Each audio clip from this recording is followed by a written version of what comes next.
Diolch yn ymwyddio. Diolch yn idio Dduw am gyfle arall i ddod yma i'th di ac i ni yn gofyn i ti drig ar rhai wrthym ac i agosau ato ni ac i nerthu ni a byddwn ni yn cadw'n golwg arna ti ac yn ceisio dyddoli mewn ysbryd a gwirionedd. Tyr di'n plith i ni'n gofyn hyn oll trwy enw ac heiddiant ein Arglwydd Iesu Grist. Amen. Dewch ni ddechrau'n hoedfa drwy ganu'r emyn rhif 77.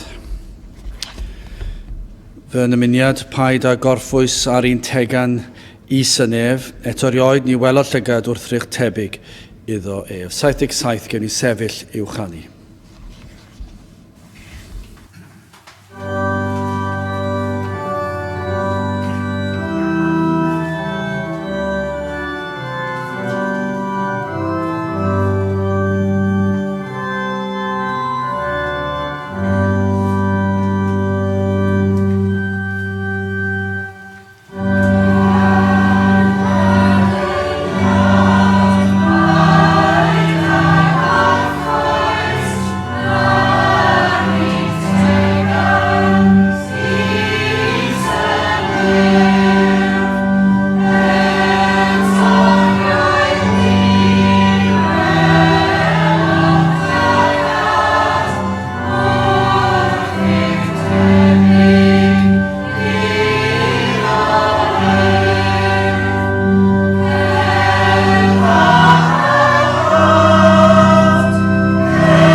Croeso i'n gwasanaeth ar ôl yr oedfa fe fydd aluniaeth ysgam drws nesaf yn y neuadd.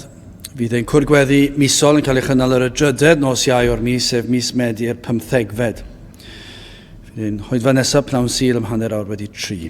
Nawr wrth i'r casgliad gael ei chymryd, gewn ni ganu emyn rhif 502. Gwni gan i hon ar ein heistedd 502.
Bydd am darlleniad o lyfr y Salmau, Salm 125.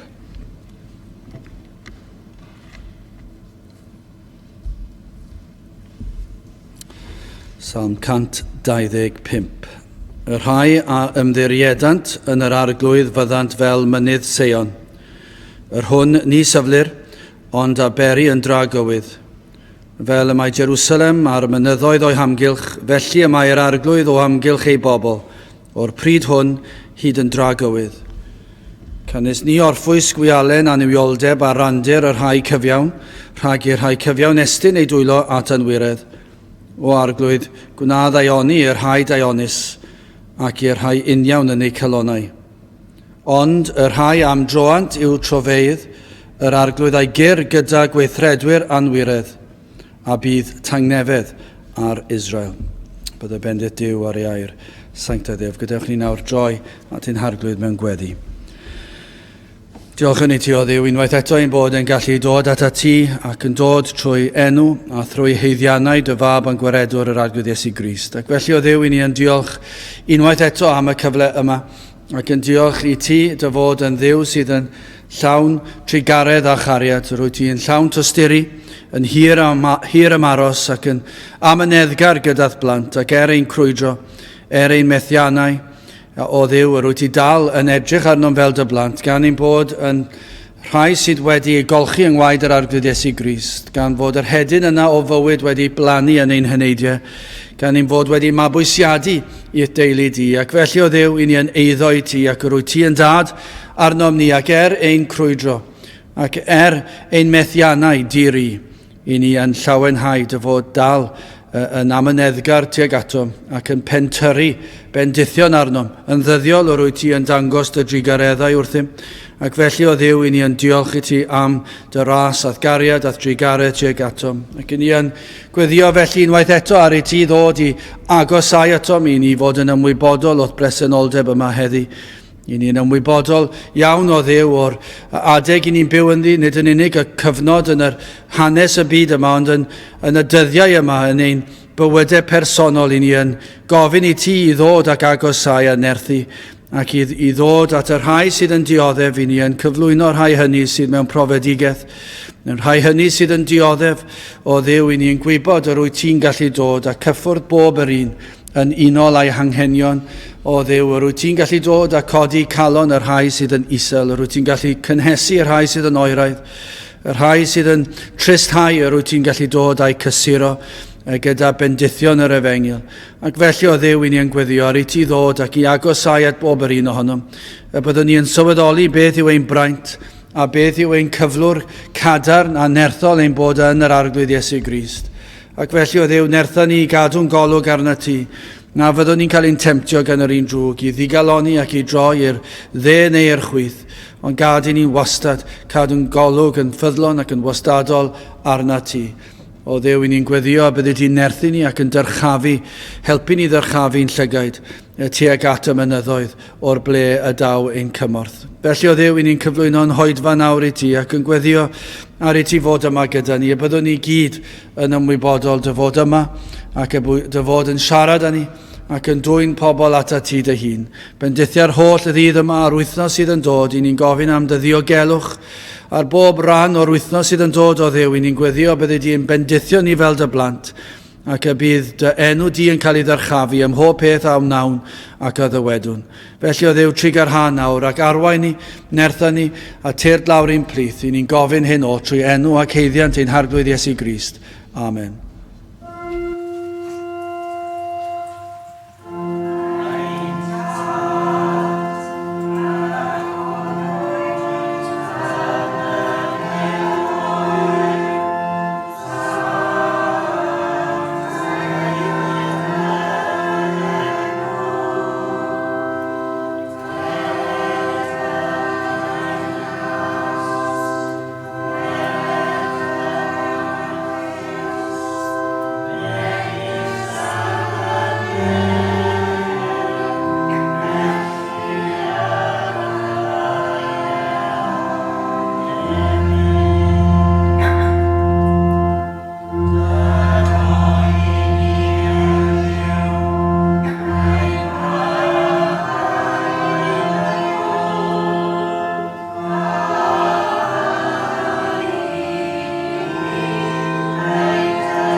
Dewch i ni gael ni emrif 376 o iachawdwriaeth gadarn o iachawdwriaeth glir.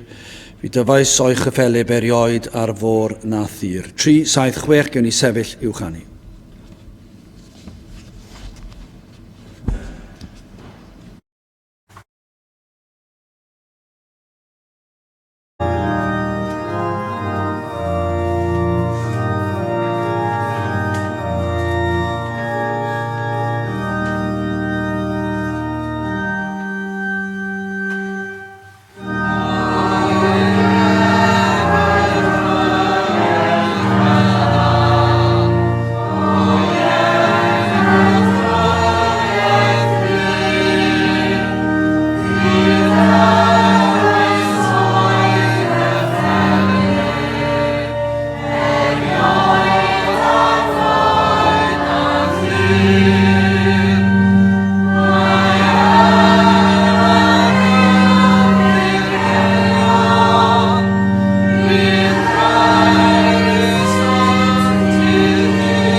Ddaw ein testyn o'r salmau, Salm 125 ar adnod gyntaf.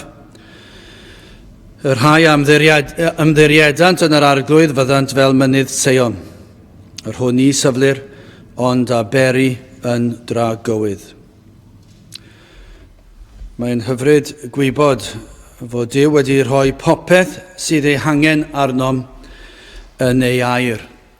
Os ydych chi yn meddwl ambell waith ac yn drysu ynglyn â materion bywyd ac anhawsterau bywyd ac beth yw ystyr pethau, yna fe gewch chi bob ateb sydd ei hangen arnom yng ngair Duw. Does dim byd wedi gadw oddi wrthym yn ei air. Mae popeth y mae Duw wedi penderfynu sydd angen i ni ddysgu yno yn ei air. Mae e wedi dweud wrthyn ni. Does dim dryswch, does dim byd anodd i ddeall, lle mae'r byd yn llawn cwestiynau ac ofnau ac yn dod ac yn dweud, does dim ateb gyda ni hyn a'r llall, celwydd y maent yn ei ddweud, mae'r atebion i gyd yng ngair Duw. Mae yno pob un peth sydd yn angenrheidiol ar ein cyfer ni.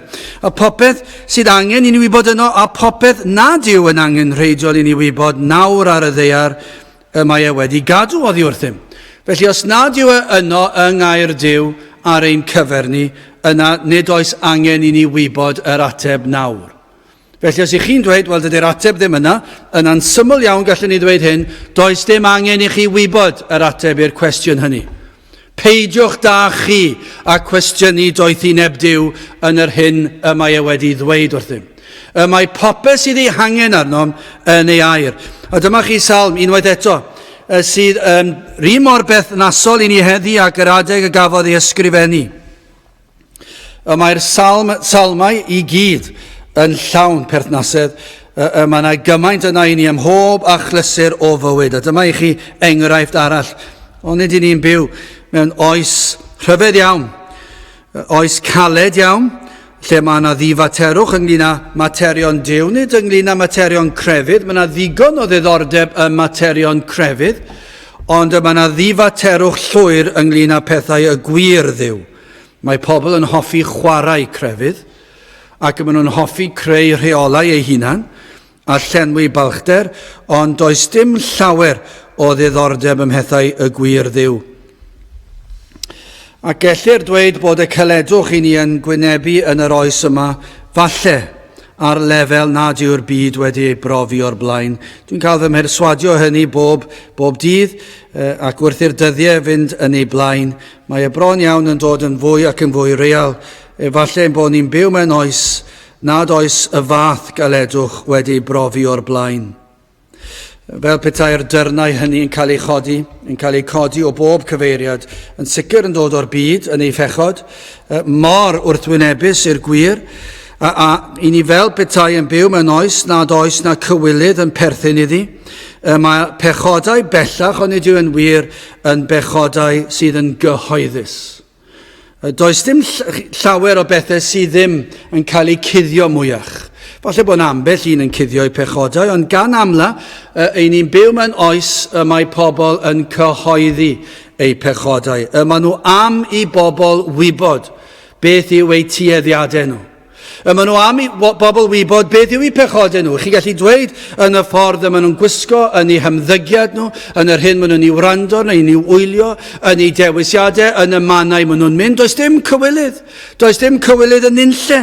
Mae e fel petai nhw'n codi dwrn tuag at Dduw yn eu pechodau. Maen nhw yno o'ch blaen chi.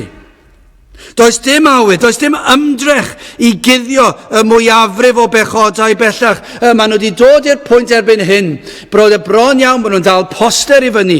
Ac gan amla, dyna beth sydd yn digwydd. Maen nhw'n mynd o gwmpas y lle ac yn cyhoeddi i ni am ein hawliau, i ni am hyn a'r llall, i ni am anfoesoldeb, i ni am byw ein bywydau'n llawn hunanoldeb, i ni am fod yn faterol. Ac mae'r byd fel petai yn mynd yn fwy ac yn fwy yn ei hatgased tuag at y gwirionedd a sancteiddrwydd. A does dim cywilydd bellach. Does dim gwahaniaeth heddi i bechodau 1000 o flynyddoedd yn ôl, 2000 o flynyddoedd yn ôl. Does dim gwahaniaeth. Yr un yw'r pechodau a'r un yw'r galon. Ond erbyn heddi, mae yna rhyw elfen o galedwch efalle nad i ni wedi weld o'r blaen. Ond i ni'n gweld nid hynny yn unig yn y byd, i ni'n ei weld yn yr eglwys. Mae'r eglwys yn codi ei dyrnau tuag at Dduw hefyd ond diwe. I ni'n gweld o'n cwmpas ni yn y ffordd yma'r eglwys, hyd yn oed yr rhai sydd yn honni bod yn efengylaidd, maen nhw fel petai nhw'n codi dyrnau tuag at Dduw ac yn dweud yn y ffordd yma nhw'n byw, does dim cywilydd pellach.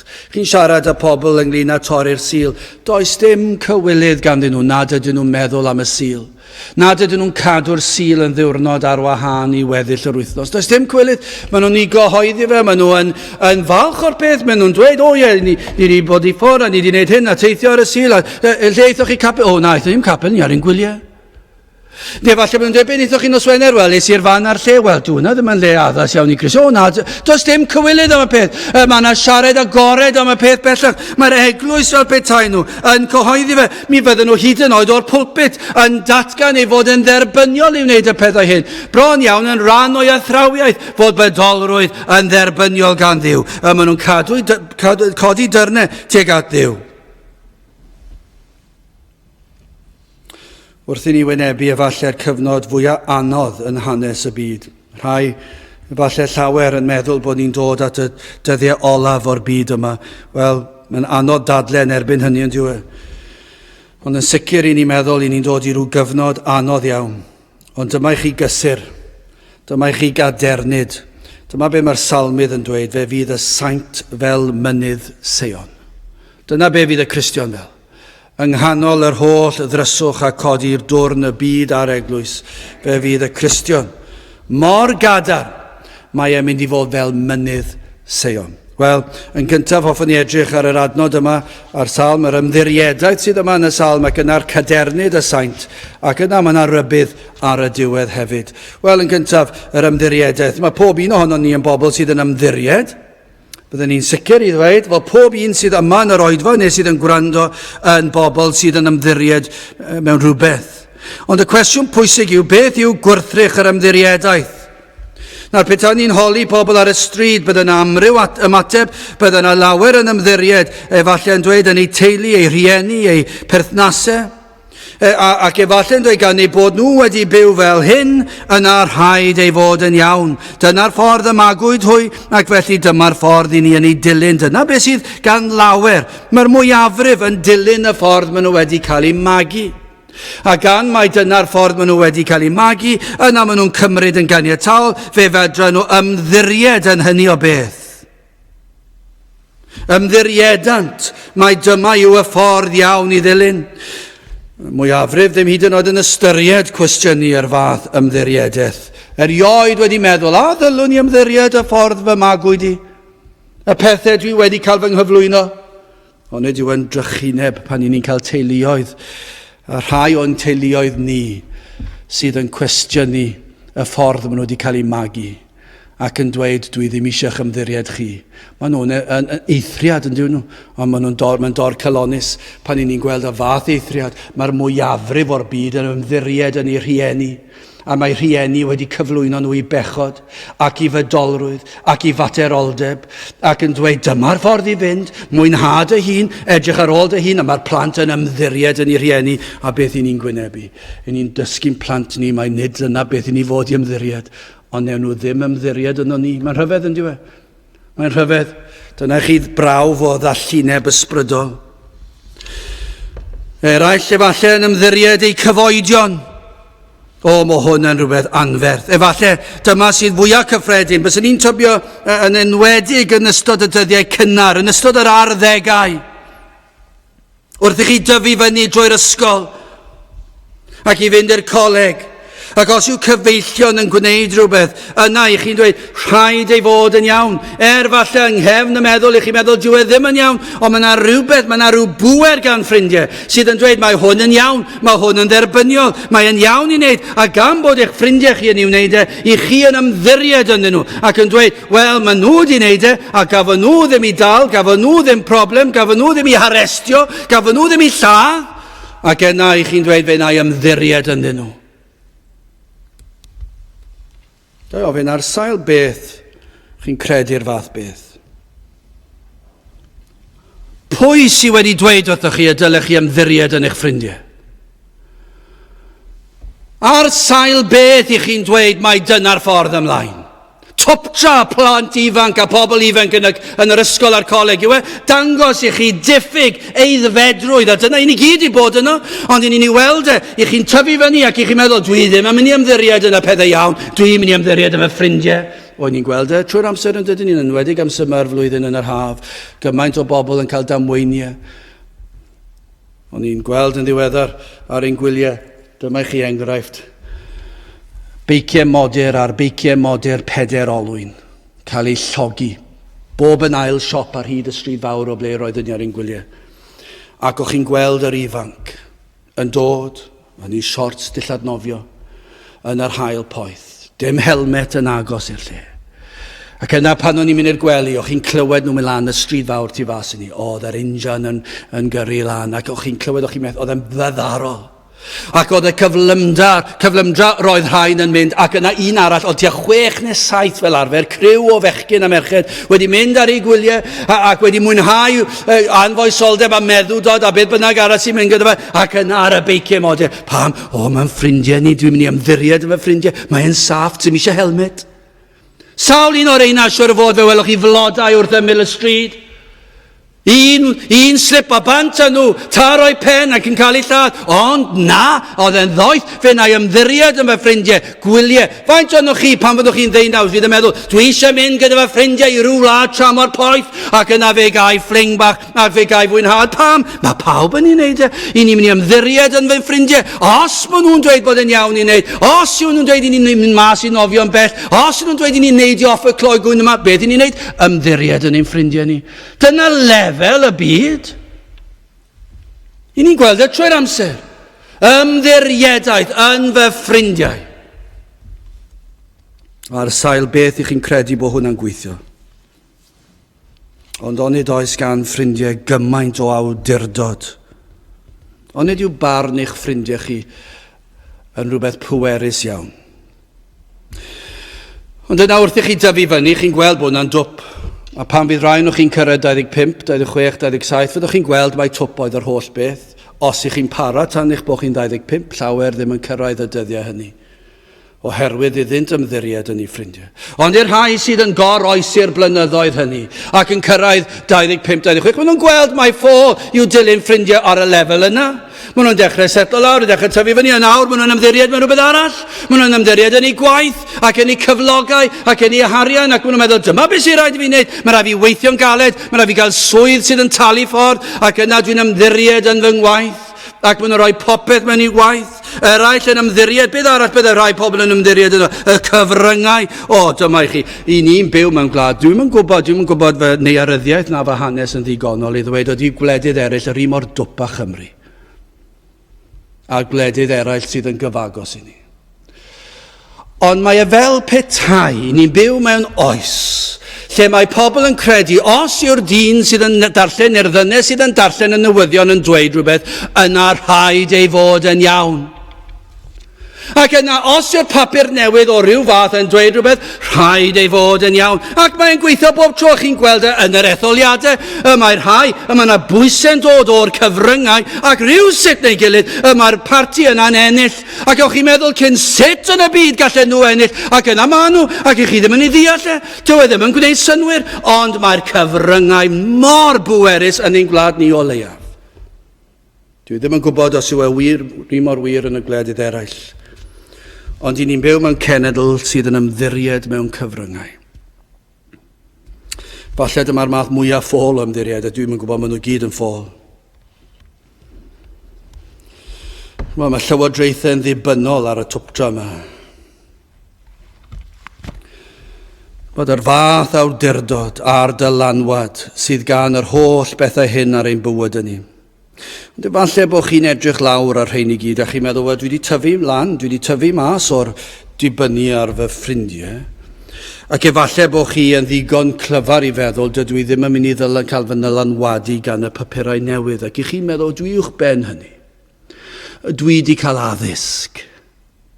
Mae'r mwyafrif o bobl eraill I cael addysg hefyd. Ond dwi'n ymddiried mewn gwyddonwyr. Mae'r gwyddonwyr yn deall I pethau. Maen nhw wedi edrych ar y ffeithiau, achos mae gwyddonwyr, siaradwch chi gael gwyddonwyr, i fi mae'n gyrru fi lan o wal braidd, achos maen nhw'n meddwl bod nhw'n gymaint gwell na pawb arall. Maen nhw'n meddwl gan bod diddordeb yn gwyddoniaeth bod nhw'n fwy clyfar na pawb arall. Ond ta eisiau dal upsetio unrhyw sydd yn wyddonwyr yma. Ond maen nhw'n meddwl gan bod nhw yn gwybod sut mae rhywbeth yn gweithio, maen nhw'n meddwl dwi'n un sydd yn ddibynnol ar ffeithiau. A dyna beth mae'n dweud, dwi'n mynd i ymddiried mewn ffeithiau. Ac yna mhen 20 mlynedd, maen nhw'n ffeindio mas bod y ffaith yr oedden nhw'n ymddiried ynddo nawr bellach ddim yn ffaith.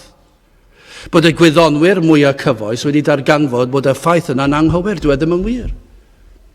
Ond roeddech chi'n ymddiried yn nhw cynt, gan ei bod nhw'n dweud mae gwir oedd. Nhw'n dweud, rhain sydd yn gallu rhoi atebion ni. Dyma'r rhai y gwyddonwyr sydd yn credu bod yn dod o fwnciod ac yn credu bod yna rhyw ffrwydrad anferth wedi digwydd a bod rhyfeddod y greadigaeth yma wedi dod ar ddamwain ac ap. Ac y mae pobl yn ymddiried yn rheini. Ac hefyd gyda llaw yn aml iawn rhain, dim pob un, ond rhai ohonyn nhw yn rhemp mewn bydolrwydd ac anfoesoldeb yn anffyddlon i'w gwir neu gwragedd. Cael ei dal yn twyllo'r banc, twyllo'r pobl treth. Dyma chi gwyddonwyr, maen nhw'r un peth o bob un arall, ond ni'n ymddiried yn nhw. Achos bod ganddyn nhw gyfres hir o raddau ar ôl i henwen nhw, gan bod nhw wedi eistedd lawr a darllen sut mae pethau'n gweithio, ac bod nhw'n honni bod nhw'n gwybod y ffeithiau.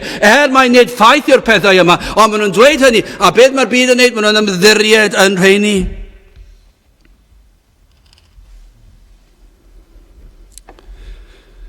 Pa gadernid sydd yn yr ymddiriedaeth yma? Dyma'r cwestiwn sy'n rhaid i ni roi. Pa gadernid sydd wrth ymddiried yn y pethau yma? Pa gysur gall yr ymddiriedaeth yna rhoi i chi? Ar sail beth mae eich cadernid chi? Os ydych chi'n honni eich bod chi'n gallu ymddiried yn eich magwraeth, yn eich cyfeillion, yn eich cyfryngau, yn eich aelodau seneddol, yn eich gwyddonwyr, be bynnag yw yn eich iechyd, be bynnag yw'r pethau yma, i chi'n ymddiried yn nhw. Pa gadernid sydd yno i chi? O na fyddech chi yn gwrando am funud, o na fyddai'r ysbryd glân yn agor eich clistiau a'ch llyged, a byddech chi'n sylweddoli ffolineb y fath ymddiriedaeth. Nid oes sail i'ch ymddiriedaeth chi, does dim cyfiawnhad yn y fath ymddiriedaeth. Does dim cyfiawnhad mewn nunlle i ymddiried mewn ffrindiau, mewn teulu, mewn magwraeth, yn y cyfryngau, mewn gwleidyddion, mewn gwyddonwyr, mewn unrhyw beth. Does dim cyfiawnhad i'r peth. Does dim prawf hanesyddol y dylech chi ymddiried yn y pethau hynny. Ond mae rhai yn ymddiried yn ei gweithredoedd ei hun. Tybio ni bod hwnna'n real i bobl sy'n dod i gapel. Dyna chi ffolineb, maen nhw'n ymddiried, maen nhw'n gobeithio y bydd ei gorau yn ddigon da. Sawl un sydd yn gwrando yma heddi, falle byddai'n gallu eistedd lawr yna, ac os bys nhw'n onest i'w hunan, bydden nhw'n dweud, dwi'n gobeithio bydd fy ngorau yn ddigon da i Dduw. Dwi'n croesi bysedd. Dwi'n mwy na croesi bysedd. Dwi'n gwybod, fi es i yn yr ysgol Sul, fi es i yn y capel, o'n i'n gwybod fy mynau, o'n i'n gwybod fy adnodau. Dwi dal i ddod i capel, dwi ddim wedi gwneud drwg i ni. Dwi'n ymddiried yn fy ngweithredoedd da.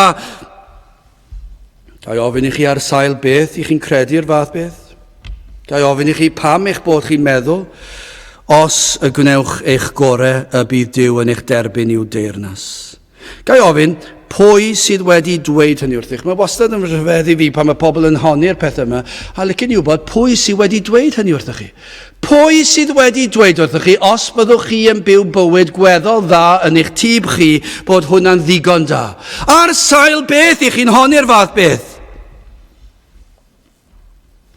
Ond dyma i chi wahaniaeth. Dyma chi gadernid. Adnod 1, yr rhai a ymddiriedant yn yr arglwydd fyddant fel mynydd Seion, yr honni syflir, ond aberi yn dragywyd. Chi fan hyn heddi sydd yn ymddiried yn yr arglwydd Iesu Grist. I chi y mae'r addewid yma, Chi sydd yn ymddiried eich enaid yn yr arglwydd. Mae tynged trygwyddol eich enaid yn yr arglwydd. I chi yma'r addewid. Dyna chi gadernid sydd ganddoch chi. Ac yma yna sail eich honiadau chi. Eich ymddiriedau yn yr arglwydd. A ydych chi wedi derbyn yr hodd o ffydd sydd wedi galluogi chi ymddiried yn yr Iesu. Eich bod yn pwyso'n llwyr arno ef. Eich bod yn gorffwys ynddo ef ac ynddo ef yn unig. Pa beth bynnag sydd yn digwydd o'ch cwmpas chi, pa bynnag treialon, pa bynnag dristwch, eich bod dal yn ymddiried yn yr Iesu, ydych chi'n gallu tystio i hyn. Bod cyfnod yn eich bywyd i chi weld gwacter pob ymddiriededd arall, ac i chi weld ffolineb pwyso ar y byd, ac ar gyfeillion, ac ar deulu, ac ar eich hunan, ac ar eich ymdrechion, ac eich bod wedi dod i weld ffolineb pwyso ar yr holl bethau gwag yma. Ac yna, i chi weld mae'r Iesu yn unig, yn yr Iesu yn unig, ac ar yr Iesu yn unig y mae gwerth ymddiried. Does nyn lle arall y dylsech chi ymddiried. Ond oes rhai o'n chi yn dechrau ystyried ymddiried yn y pethau eraill. Dyna sydd yn bwysig i chi. Wel, dyma beth mae'r salmydd yn dweud, y rhai a ymddiriedant ble yn yr arglwydd fyddant fel mynydd Sion, ar hwn ni syflir. Bydd ddim yn symud. Dyna i chi safle. Rhai fan hyn heddi sydd methu tystio i hynny. Ond mae yna lawer yn gallu, ac yma nhw wedi profi yr ymddiriedau yn yr arglwydd Iesu Grist. Wel, gydwch chi ni symud ymlaen, dyna chi gadernid yn ail. Rhai a ymddiriedant yn yr arglwydd fyddant fel mynydd Sion. Wel, dyna i chi addewid. Mor simsam, yr ydyn yn ymddangos i'r byd, ac dwi'n siŵr fydda pobl yn edrych arno ni fan hyn prynhawma ac yn meddwl, wel, dyna i chi wan. Efallai bod y byd yn edrych ac yn chwerthin arno ni ac yn meddwl, pam yn y byd i chi'n neud yr holl ymdrech yma? Pam i chi'n treulio'r holl y ddydd yn ei dief? Efallai bod cyfeillion a teulu gennym sydd yn ein gwawdio, efallai bod hwnna'n bosib, ac yn gweld ein bod ni yn y lleafrif, ac ein bod ni'n lleafrif gwan iawn o ran hynny hefyd.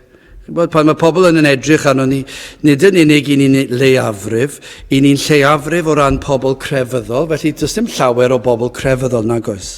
Ac o blith y rhai crefyddol, lleiafrif yw'r rheini, o blith rheini mae yna Gristnogion i fod, rhai dim o ran gwir, ond o ran enw. Ond o ran y Cristnogion, mae lleiafrif yw'r rheini, ac yna ewch i'r rhai sydd wir yn honni bod yn efengyledd. Lleiafrif llai yw'r rheini. Ac o'r rhai sydd yn honni bod yn efengyledd, faint sydd wir wedi credu lleiafrif bach iawn. Nifer bach. Felly, falle bod pobl yn edrych arno ni ac yn meddwl, wel, dyna i chi Simpson i chi. I chi yw'r ychydig, un o'r ychydig. Does dim llawer yn gwneud safiad fel chi. I ddweud y gwir, falle bod nhw'n dweud, dwi ddim yn gwybod am neb arall. I ni'n gallu tystio i hyn. Sawl un yn y byd efengyledd fydde eisiau dod i'r oedfa hon? Sawl un o'r byd efengyledd yng Nghymru fydde'n gyffyrddus mewn oedfa fel hon? Lleiafrif, ychydig bach, i ni'n profi hyn bob haf yn dydyn ni. Ni'n profi fe bob cynhadledd, ni'n profi fe bob oedfa sydd. I ni'n gwybod lleiafrif i ni, lleiafrif yn ein gwlad, dydyn nhw ddim eisiau'r peth yma, ac i ni'n gallu teimlo mor simsan, mor wan i ni, edrychwch arno ni, lleiafrif anferth. Ac i ni'n, mae'r un drwg yn atgoffa ni, edrychwch arno chi mor wan, ac yna mae'n dweud, ond edrych ar dy feddwl di dy hun, i ti'n wan dy hunan, i ti'n amed dy hunan ambell waith, i ti'n crwydro dy hunan ambell waith, ti'n honni un peth, ac yna dyna sydd i ti'n ymateb yn ystod yr wythnos, fe fydd yr un drwg yn atgoffa fi beth dwi wedi dweud wythnos diwetha, beth nes i'r wythnos cyn, beth nes i feddwl, fy ngwendid, ac yna, i ni'n meddwl, dyna wan i ni, dyna Simpson i ni, pa obes sydd gyda ni barhau, os yw'r eglwys efengyledd, i glwyddo yn ein oes ni. Os yw yn ddibynnol arno fi ac eraill sydd fan hyn, mae yn ddigalon i ni'n meddwl pa o beth i ni'n gallu gweld ein gwendid ein hunan. Mae'n drychu'n ebys. Ac mae'r byd a'r eglwys yn ein gwawdio ni. Spurgeon yn dweud, nad oes angen i ni gyfiawnhau ein hymddiriedau yn yr arglwydd, gan y bydd y canlyniadau yn gyfiawnhad o'n hymddiriedau. Felly pan i ni'n cael ein temtio, pan i ni'n teimlo mor wan, mor unig, mor Simpson, yn yr oes i ni'n byw ynddi, os yw ein hymddiriedau yn yr arglwydd, fe fydd yn cael ei gyfiawnhau nawr ac ymhen amser hefyd. Fe ddywed Spurgeon, does dim un rheswm pam na ddylsem ymddiried yn yr arglwydd, ac mae pob un rheswm pam y dylsem ymddiried yno. Grandewch ar hwnna eto, dyma be mae Spurgeon yn dweud. Does dim un rheswm pam na ddylsem ni ymddiried yn yr arglwydd, ac mae pob un rheswm pam y dylsem ymddiried yn yr arglwydd. Ni all y byd dweud hynny am ddim un o'i gwrthrychau ffôl. Dydy ffrindiau ddim yn gallu honi'r fath beth. Dydy'r cyfryngau ddim, gwleidyddion, gwyddonwyr, unrhyw un sneb yn gallu honi'r fath ddatganiad y hynny. Ond ymae'r saint, yr rhai sydd yn ymddiried yn yr arglwydd, dyna i chi gydernid, byddant fel mynydd Seion. Yr hwn ni syflir, ond a beri am faint, am bythefnos, am flwyddyn, am oes, am genhedlaeth, am fil o flynyddoedd, na, am dragwyddoldeb, ond a beri yn dragywydd. Cred rhai, y cafodd y salmydd y broffwydoliaeth yma tra'n sefyll ar y mynydd, ac yno gwel mynydd Seion, yn ei holl gryfder a chadernid, ac yno fe welodd cadernid y saint y Cristion fel mynydd Seion. O, mae mynydd Seion yn ddarlun o gadernid o sefydlogrwydd tragwyddol. Dyna chi ddarlun sydd fan hyn yn mynydd Seion. Mae'n dangos i chi na ellir ei symud ac na ellir ei symud byth. Does dim byd gall symud y mynydd. Dyna beth mae'r salm yn dweud. Dyna i chi'r Cristion, mae y mor gadarn. Ni ellir dychmygu unrhyw beth yn symud y mynydd yna. O un man o'r byd i'r man arall. Mae y mor gadarn. O, chi'n gallu dychmygu'r ymysodiadau'r tywydd, oer fel gwres beth bynnag, ac yna mae y dal yno. Rhaid bod y darlun yma'n wir wrth feddwl, hyn yw gwrthrych ymddiriedaeth y saint, yr arglwydd, pam yr ydym yn ymddiried yn hwn, yna ni all ddim byd digwydd i symud sefydlogrwydd ein henaid. Gall deimladau newid digon gwir. Fe all siomedigaeth ein taro ni digon gwir. Fe all dristwch ein llethu ni ar adegau, ac mae hynny'n ddigon gwir. Ond hyn sydd hefyd yn wir, ni ellir ein symud ni, gan ein bod fel mynydd Seion. Os ydyn ni wedi ymddiried yn yr arglwydd, os yw yn wir ymddiriedaeth yn yr arglwydd, yna ni ellir ein symud, bod ni'n teimlo falle bod ni wedi symud, ein bod ni'n teimlo'n simson, ond yr hyn yw ein safle ni, mae mor gadar na mynydd Seion. Pa bynnag ymosodiadau'r un drwg a ddaw, unwaith yr ydym wedi ymddiried yn yr arglwydd, yna cadar ni yw ein sefyllfa. Pam fod hwnna'n wir? Pam fod y salmydd yn gallu honi'r fath honiad o gadernid? Wel, gan mai hwn yr arglwydd yw creawdwr y byd, ac yn ei ddwylo ef y mae holl ragluniaethau bywyd. Ond nid yw'n gysur i ni wybod fod pob peth yn ei ddwylo ef. Ac ef sydd yn rheoli, ef sydd yn teyrnasu, ac os dywed ef y gair yna fe ddaw. Hwn yw yr un yr addawodd y byddai ffordd gwaredigaeth o'n pechod. Dyma i chi sail ein cadernid ni, a'n gobeith ni, a'n hymddiriedeth ni. Fe oedd yr un addawodd ffordd gwaredigaeth o bechod. Beth yw pechod? Yr hyn sydd yn achosi gymaint o broblemau i ni'n bersonol yn ein colonau ni. Yr hyn sydd yn perin bod ni wastad yn gogwyddo tuag at y drwg ac hunanoldeb, ond hefyd pechod sydd yn effeithio drwy bobl eraill. O, mae pechod yn broblem drwy'r amser yn dweud. Mae'n broblem i ni pan ni'n deffro gyda ni'n hunan, ac yna pan ni'n cwrdd â pobl eraill, ni'n dioddef o'i pechod nhw hefyd. Ond nid yw'n wir? Mae pechod yn broblem ym mhobman. Yno fi fy hun ac yn y holl bobl dwi'n ymwneud â nhw. Ni'n goffa byw mewn byd o bechod, ond dyma yw holl achos problemau cymdeithas. Ond dyma beth ddigwyddodd, fe ddaeth yr arglwydd i ddelio a'n pechod. Fe ddaeth yr Iesu lawr o'r nef i'n hachub o'n pechod yn ei air ceir a ddewidion diri y proffwydolaethau'r Hen Testament am yr hyn a ddaw ac a ddaeth i ddelio o'n pechod. I ni'n clywed am yr Iesu yr oedd e wedi addo, bydde fe'n dod ac fe ddath ac fe ddeliodd am pechod. Ond efallai bod yna rai yma'n dweud bod y broblem yn rhyddyrus. Chyma pan ni'n dweud problem y byd yw pechod? Ac felly os ych chi eisiau datrys problemau'r byd, deliwch â phechod. Petai ni'n dweud na i bob arweinydd gwlad, ac i bob prif weinidog ac arlywydd a brenin, pob arweinydd byddinoedd. Petai ni'n dweud wrthyn nhw, a ateb eich problem yw delio a phechod, byddwn nhw'n dweud, o, mae hwnna braidd yn naif, braidd yn syml i chi ddim wedi deall i. Ni wedi deall i'n iawn, diolch yn fawr. Dyna'r ateb. Mae'r ateb yna. Y broblem yw pechod. Deliwch â phechod. Lecyn i fynd lan i Linden a cnocio ar y drws a dweud, i ti'n gwybod beth yw'r broblem?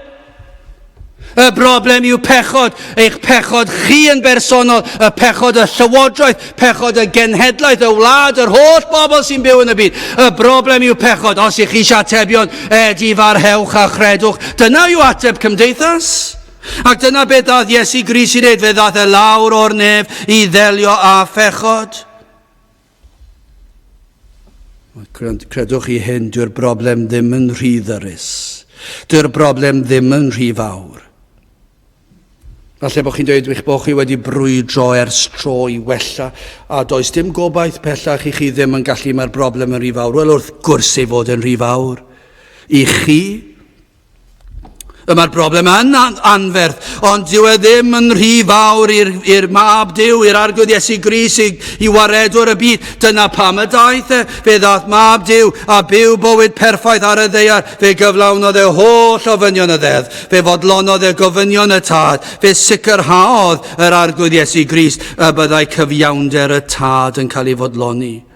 Fel y gall ei gymeriad perffaith fodloni ar dderbyn creaduriaid, pechadurus yw deyrnas. O, dyna beth nath Iesu Grist. Fe nath e'n siŵr, fe nath e ffordd y byddai Duw yn gallu, yn ei berffeithrwydd bod e'n gallu'n derbyn ni, fod e'n gallu'n madde ni. A fe wnaeth e hyn oherwydd Iesu Grist fyw y bywyd perffaith yn ein lle. Ac fe ddeliodd e a chyfiawnder y tad trwy gymeryd ein cosb arno ef ei hun. O, yno ar Galfaria, fryn. Ni wedi meddwl am fynydd Seion, wel, meddyliwch chi am fynydd bach arall am fryn Calfaria. Dyna chi le deliodd ege. Dyna chi sail sefydlogrwydd mynydd Seion yw Calfaria ar y groes. Tywallodd y tad y gosb tragwyddol ar ei fab ei hun. Fe gymerodd Crist ein cosb ni arno ef. Dyna chi ddarlun wrth i'r gwaed lifo. O, roedd hyn yn profi bod y mab yn marw yn ein lle ni ac wrth i'r waed tywall allan fel ffynon a throi ei waed, yna chi ddarlun, a throi ei farwolaeth y gallwn cael ein golchi'n lan. A oes na safle mwy cadarn? O'n i'n meddwl gyda'r salmydd, mae'r salmydd yn dweud, dyna chi gadernid i ni fel mynydd Seion. Grandewch ar hyn ar yr emyn yma. Caid trefn i faddau pechod yn yr iawn. Mae achawdwriaeth barod yn yr iawn. Mae'r ddeddf o dan ei choron cyfiawnder yn dweud digon a'r tad yn gweiddi bodlon yn yr iawn. A diolch byth medd Seion am yr iawn. Yn awr hen deulu'r gollfan llawen hawn. O, mae'n anodd ambell roedd pan ni'n gweld ein bod ni'n leiafrif a dos neb eisiau clywed y neges sydd ganddo ni ddweud. Wel, beth i ni fod i wneud? Yn hawr hen deulu'r gollfan llawen hawn. Mae'n cymorth ar un cadarn llawen hawn. Mae galwad heddiw ato a bythol fywyd ynddo. Ni chollir neb a gredo llawen hawn. Gan lwyr ymroddi iddo llawen hawn. Dyna chi gadernid. Chi sydd yn pwyso ar eich ffrindiau ysgol.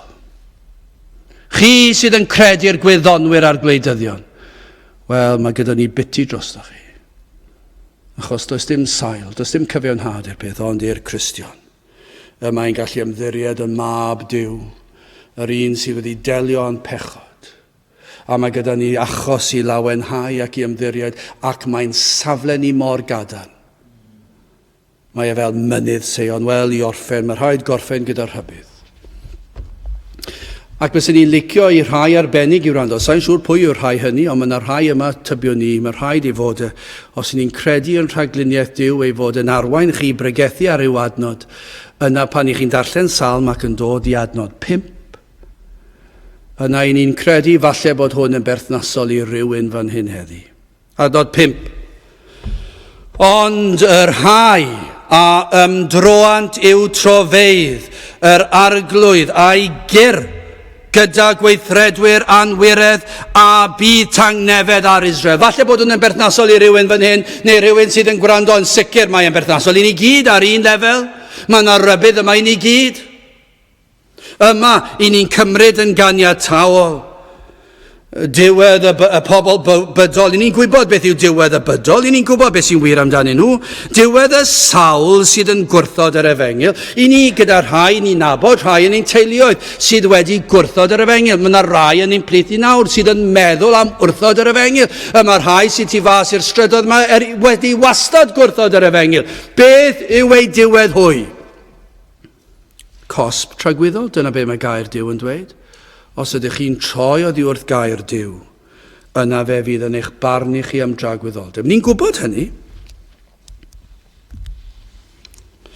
Yna rhai wedi bod gyda ni ac yn gwrando ac yn ystyried yr Efengyl, ond wedi dewis ymddiried yn ei ffrindiau. Ni'n gwybod hynny. Felly ni enwi pentwr i chi'n dros y blynyddoedd. Dyna chi restr, dyna chi lyfr trist bydd honno. Pe tawn ni'n mynd gatre heno, dwi wrthi ar y funud yn ysgrifennu rhestrau o lle mae pawb yn mynd i gysgu ar gyfer y gwersyll wythnos nesaf, ac i ni'n ysgrifennu grwpiau golchi llestri a grwpiau astudiaeth feibledd a'r holl rhestrau yma. Dychmygwch chi pe tawn ni'n ysgrifennu rhestr o rhai fuodd gyda ni sydd wedi mynd i'r byd. Dyna chi restr trist. O, dyna chi restr trist, ac yna falle bydd yn rhyw atodiad ar y diwedd, rhai ni'n credu sydd ar y ffordd. Rhai sydd yn ystyried y byd nawr, ac maen nhw'n meddwl am y peth. Ac maen nhw wedi dewis ymddiried yn ei ffrindiau, yn y byd, yn y cyfryngau. Maen nhw wedi cael pob cyfle posib. Maen nhw wedi clywed yr Efengyl, maen nhw wedi cael yr gweddiau, maen nhw wedi clywed, gweld yr esiample teulu, ac maen nhw wedi dewis y byd a'i bechod. A beth fydd diwedd yr rhai hynny yw hyn colledigaeth tragwyddol, yno byddant yn atebol am eu pechodau ac yn bennaf am eu gwrthodiad o'r mab. Ond sylwch hwn, dydyn ni ddim yn sôn am rheini fan hyn. I ni'n gwybod hynny o'r ysgrythyr ac o'r adnod yma, mae'n crybwyll y peth. Achos mae'n dweud yr Arglwydd a'i gyr gyda gweithredwyr anwiredd. Felly gweithredwyr anwiredd yw'r rhai sydd wedi gwrthod y gwirionedd. Felly y byd yr rhai sydd wedi gwrthod yr Efengyl. Ni'n gwybod hynny, ond dim dyna pwy mae rhain yn sôn amdano. Yn yr adnod yma, nid rhybydd uniongyrchol ydyw i'r math yno o bobl, rhybydd ydyw i'r sawl sydd wedi rhodio ac wedi gwneud proffes. Chi sydd wedi gwneud proffes. Chi sydd wedi mynd i ryw oedfa ac wedi dod o'na, wedi teimlo rhywbeth ac wedi dweud fe sy'n Gristion, neu chi sydd wedi dweud, wel, dwi wedi dweud y weddi, neu chi sydd yn meddwl gan eich boch yn dweud eich boch chi wedi credu nawr eich chi'n Gristion, chi sydd wedi gwneud proffes. Ond yna maes o law, yma nhw'n troi oddi ar y ffordd gul ac yn dilyn eu llwybrau eu hunan ac fe ddilynant llwybrau'r byd ar ffyrdd llydan. Dyna rhai sydd yn cael ei disgrifio fan hyn. Ond y rhai a ymdroant yw trofeidd. Rhai sy'n troi addi ar y ffordd, ar gyfer llwybrau sydd yn troi. Efallai bod chi'n gallu dweud, wel, pam digwyddodd hynny? Efallai problemau'r byd yn pentyrru ac yn profi'n ormod ac i ni gyd yn gallu tysio ni. Mae bywyd yn anodd i'r Cristion ac i'r rhai sydd yn y byd. O, mae bywyd yn anodd. Ac unrhyw un sydd yn mentro dweud yn wahanol, dwi ddim yn gwybod os nhw'n gwybod am beth maen nhw'n sôn.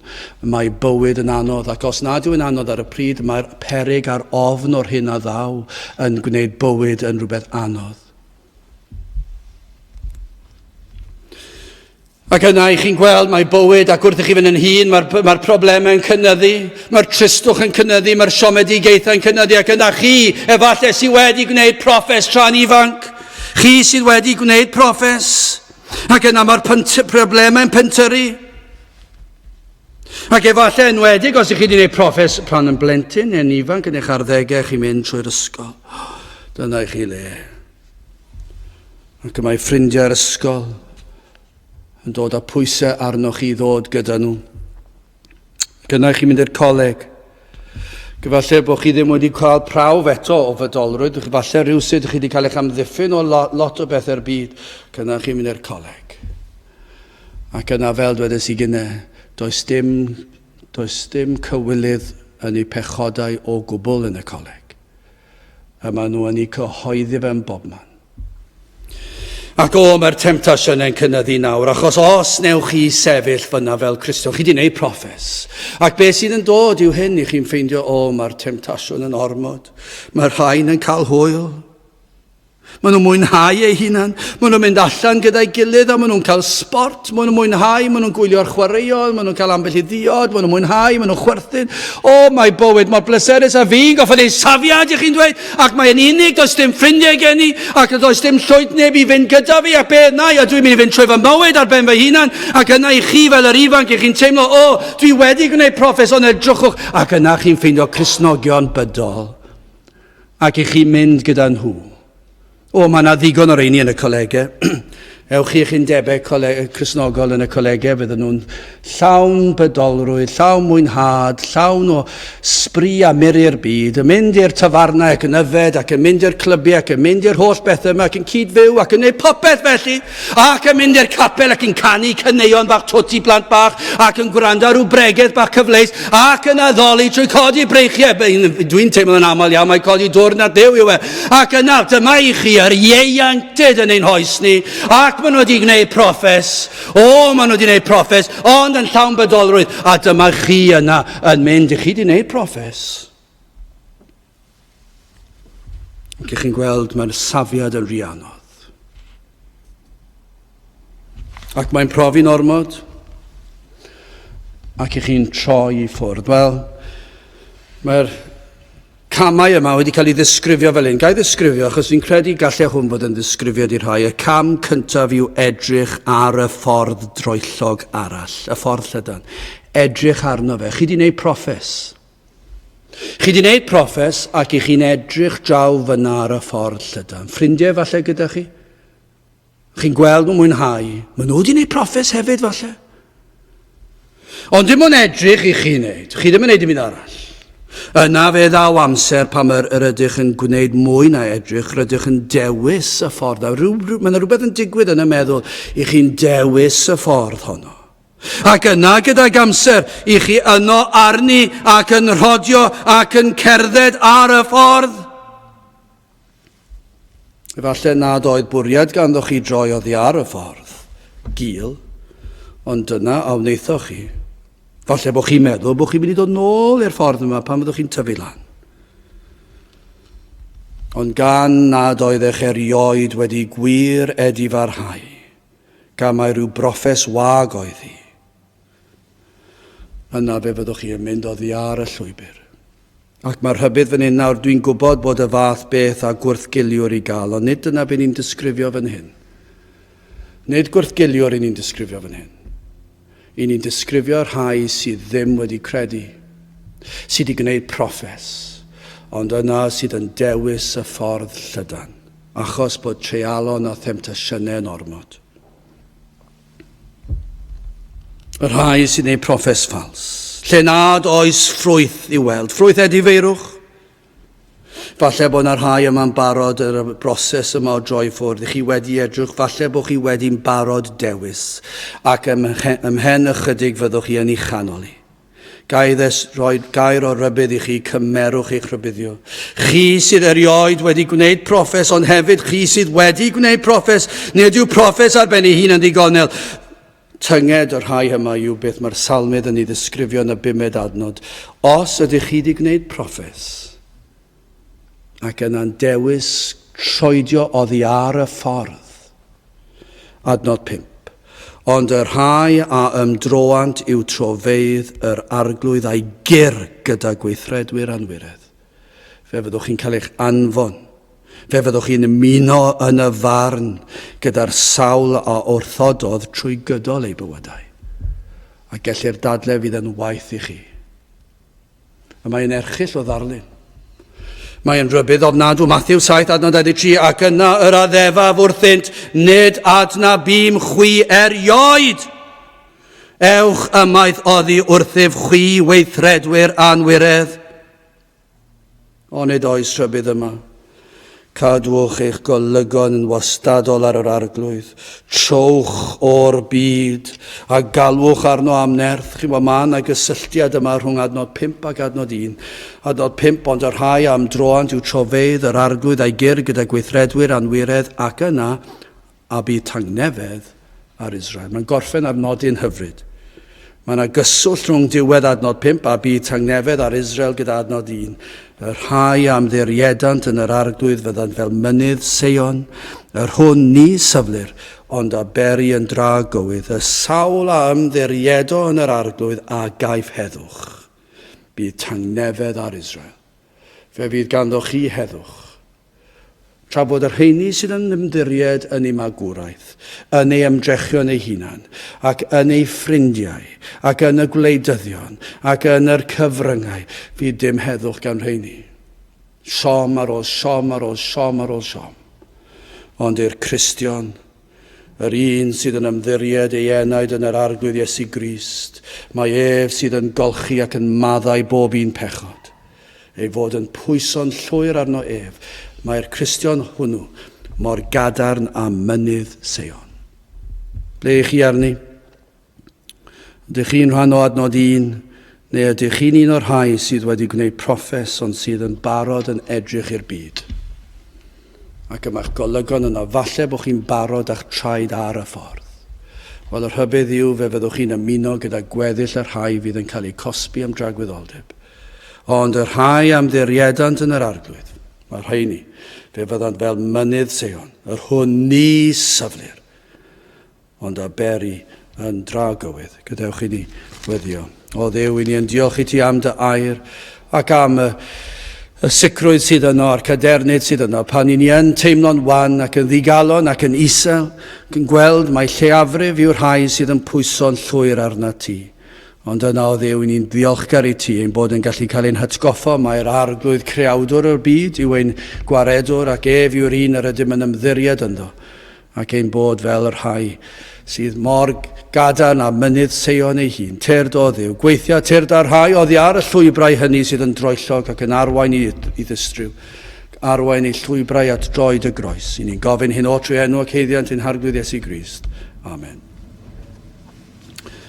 Dewch i ni orffen ein gwasanaeth trwy ganu'r emyn rhif 526 os gwelir fi bechadur rhyw ddydd ar ben fy nhaith rhyfeddol fydd y canu a newydd fydd yr iaith. 526 gen i sefyll i'w chanu.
nawr byddai ras sy'n Arglwydd Iesu Grist a chariad Duw a chymdeithas yr ysbryd glân fod gyda chwi oll hyd byth. Amen.